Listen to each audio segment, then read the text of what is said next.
It's a Friday evening and you turn down the invitation. Not because you were tired, not because you had something better to do, you just didn't want to go. And the strange part, the part you don't say out loud, is that the moment you said no, something in your chest loosened. Like a door closing quietly behind you, and the house finally getting quiet. You poured yourself something warm. Maybe you put on music nobody else would like. Maybe you didn't put on anything at all. And for the next few hours, you were completely alone and completely fine. This video isn't about introversion as a personality type.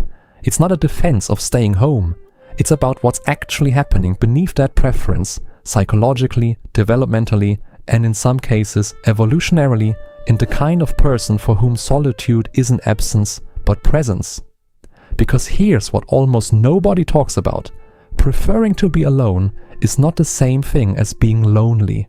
And that distinction, as clean as it sounds, is one of the most psychologically complex things a person can embody.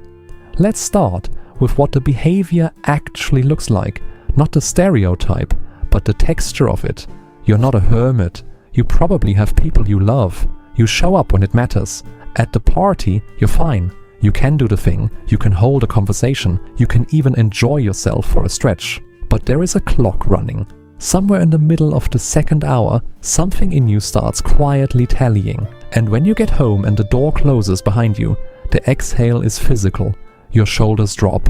Your thoughts slow. You become, and this is the word people who prefer solitude consistently reach for, yourself again.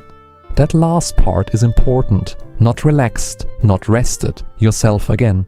As if in company some mild performance was happening that you didn't entirely authorize. The psychologist Elaine Aron, whose research beginning in the early 1990s gave us the concept of the highly sensitive person, found something interesting in a subset of her research subjects. A category of people for whom sensory and social input wasn't just tiring, but genuinely overwhelming at a neurological level. Not because they were fragile, because they were, in her framing, processing more. The nervous system of a person who thrives in solitude isn't quieter, it's often louder. Taking in more, filtering less, needing time to digest what the social world generates. That's not shyness. That's not antisocial behavior. That's a specific relationship with stimulation that most people never have the language to describe. Here's the strange part though, and this is the one that tends to make people uncomfortable. People who prefer solitude often also crave deep connection. Not constant connection, not convenient connection, deep connection. The kind where something true gets said, where the hour disappears because you are both actually present, where you leave feeling more known than when you arrived. They will cancel a casual drinks invitation without a second thought and then have a 4-hour conversation that runs past midnight because the depth was finally there. So here's the paradox. The same person who prefers to be alone is often one of the most intensely connective people in any room. They just refuse the shallow version of it. And because the shallow version is most of what social life offers, they end up, by choice, alone more often than others. The contradiction is real. It holds. Both things are true simultaneously. They want connection and they protect their solitude.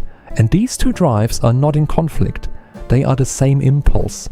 The solitude exists to preserve the capacity for genuine depth. Without it, the depth depletes. Now let's go a layer deeper, because there is a developmental story here that doesn't get told enough. A significant number of people who develop a strong preference for solitude have a specific kind of childhood history. Not necessarily a traumatic one, but a particular one. They were, in some form, left to their own company a lot. Maybe they were an only child. Maybe they had parents who were present but distracted. Maybe there was a period, a move, a difficult year, a long summer, where they learned to be their own companion. And in learning that, they discovered something nobody had warned them about. Being alone could be rich. Being alone could be interesting. The interior world, once explored, turned out to be large. Carl Jung wrote in the early 20th century about what he called introversion, not as a social label, but as a direction of psychic energy flowing inward rather than outward. The introvert, in Jung's original sense, wasn't someone who avoided people. They were someone whose primary source of meaning, stimulation, and renewal came from the inner world. That distinction gets flattened in popular culture into "I need to recharge," as if solitude is just a battery pack for social performance. But that's not quite it. For some people, solitude isn't recovery. It's the primary mode. The outer world, social, loud, demanding, is the effort. The inner world is where they actually live. At some point in this video, I want you to ask yourself something, not to answer out loud, just to sit with it honestly. When you cancel plans, what's the dominant feeling in that moment? Is it relief, a loosening, a returning to something? Or is it something slightly more complicated, relief mixed with a faint pool of guilt, maybe even a background worry that something is wrong with you for wanting this? Because that distinction matters more than almost anything else in this topic. There are two very different people watching this right now. The first one feels genuinely, cleanly at home in their solitude. Not perfect, not without occasional loneliness, but fundamentally okay with their own company.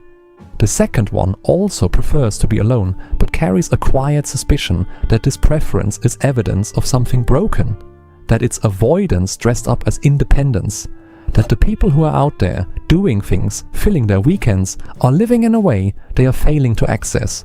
Which one are you? Because one of these is a preference, and the other is a preference that has calcified into something more defensive, a wall that got built so gradually you forgot it was a wall. The uncomfortable truth is that both versions look identical from the outside. Both people stay home on Friday. Both people genuinely enjoy it, at least on the surface. The difference is only visible from the inside, in that quiet moment right after the door closes. Social baseline theory, developed in research by psychologist Daniel Perlman and others studying loneliness through the 1980s and 1990s, suggests that humans have a kind of set point for social contact. Below it, you feel isolated. Above it, you feel overstimulated. And crucially, this set point varies enormously between individuals. Some people's baseline is high. They need frequent, varied, energetic social contact to feel regulated. Some people's baseline is low. 2 or 3 deep interactions a week and they are genuinely full. Neither baseline is healthier, but one of them is more legible to a culture that treats extraversion as the default. Here is the part that nobody says directly, but that I want to say. The social world was not designed with a low baseline person in mind. Open offices, group dinners, mandatory team building. The calendar that never has a clear morning. These are structures built around a different nervous system, and for someone whose baseline is low, the constant negotiation of those structures is its own kind of quiet exhaustion, not dramatic, not visible, just a persistent low hum of effort. What looks like preference is sometimes survival. What looks like antisocial behavior is sometimes the most sensible form of self-regulation available. But here is where the self-reflection needs to stay honest. Solitude as a strength requires that you're actually present in it, that you're reading, thinking, creating, sitting with your own interior. The solitude that nourishes is generative. It produces something, clarity, rest, ideas, depth. The solitude that's just avoidance dressed in comfortable clothes produces something too, but it's slower and quieter. A slow drift away from the friction that makes growth possible. A life that gets incrementally smaller and more controlled, because smaller and more controlled feels safe. There is a version of preferring to be alone that is expansive, and there is a version that is contracting. The person in the expansive version is going deeper. The person in the contracting version is going narrower. And the terrible thing is that both can feel the same from inside the same quiet room. That question, am I going deeper or am I going narrower, is one I won't answer for you. I'm not going to wrap that up. It deserves to sit. What I'll leave you with is this.